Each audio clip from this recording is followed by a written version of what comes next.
Back to Portland Meadows track handicap here for Portland Meadows. Matt Jukic joining you here. We're looking at the McFadden Memorial Sprint Claiming Series. Of course, this is the second leg of the three legs.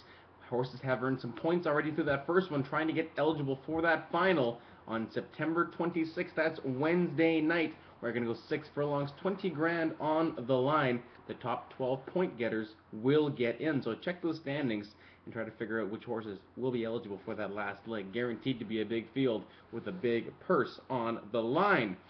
So we're going to this Wednesday night card here at Portland Meadows. Very nice 9-race card. Of course, don't forget 14% takeouts on the Pick 4 wager here at Portland Meadows. You get 2 of them. It's Wednesday night, the first 4 in the last 4 races.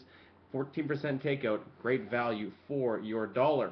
So there is 2 flights of this second leg we're going to have a look at here. Again, the McFadden Memorial Sprint Claiming Series. All the horses in here are eligible to be claimed for $4,000, up from the first leg, which was $2,500. So it's interesting to see who's going to be jockeying for position here, looking to see who's going to get claimed moving on to that final. I'm sure there'll be a few horses in here with some big shakes.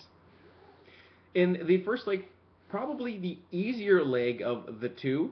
Of course, again with the 2 flights, races 6 and 7 on your card. Anyways, I think the 2 biggest contenders in here are the 3 Kuya and the 6 Vegas Flyer. You do have to respect the 2 as well. Colonel Courtney, of course, the defending champ of this one, this Memorial Series last season. But what happened last time? He typically needs a race before showing his best, but that was just a very poor performance as he finished up 6th, 20 lengths behind the winners in there. Did land in the new barn there. David Runyon has been off to a very good meet, hit with 5 of his 16 runners, and first time off the claim, he's hit with 3 of his last 3. Can't get better than that, but he's going to have to do a little bit of work here with Colonel Courtney to turn around off that very disappointing effort, going off as the even money favorite. Of course, Colonel Courtney, now a 12-year-old, already hit the track 110 times. He's an old warrior, 28-time winner in his career, has banked almost 400 grand.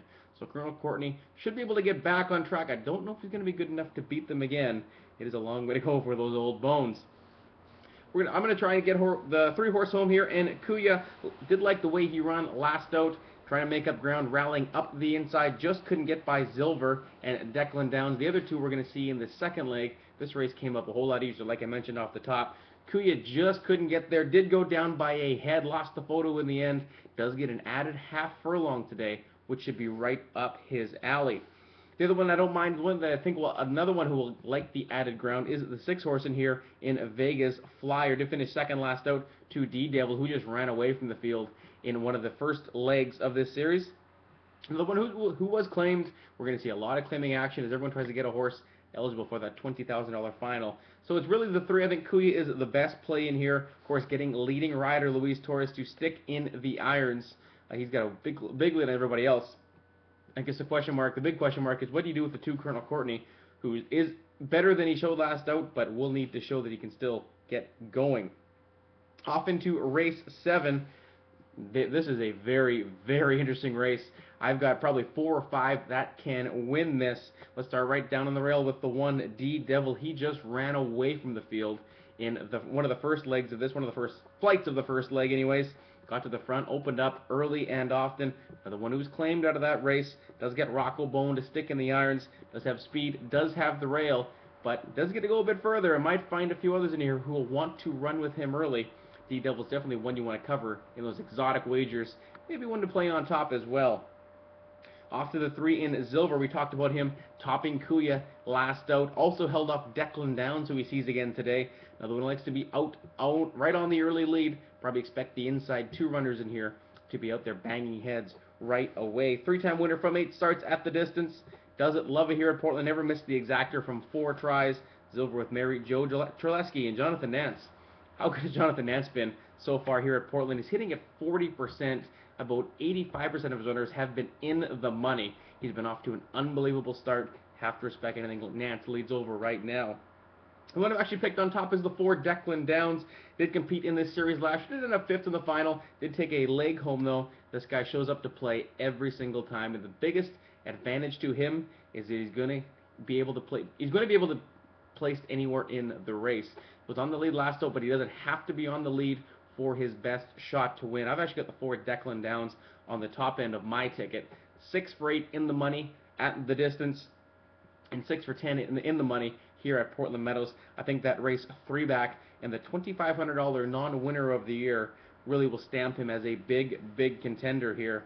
But no, going off at pretty sharp price lately, so you might not get a whole lot to play with here, but I think he's probably the best horse in the race, coming into some good form. 3rd beaten a neck last out, but I think if they take him off the pace, make that one run late, it'll put him right there at the end. Of course, another one going for a very good barn, Nick Lowe, hitting a 33%, so no slouch either is Nick Lowe. And Anne Sanguinetti, who has been off to a very hot start here at Portland, hitting just over a third of her mounts, have come home winners. So Declan Downs, we are going to try and get home.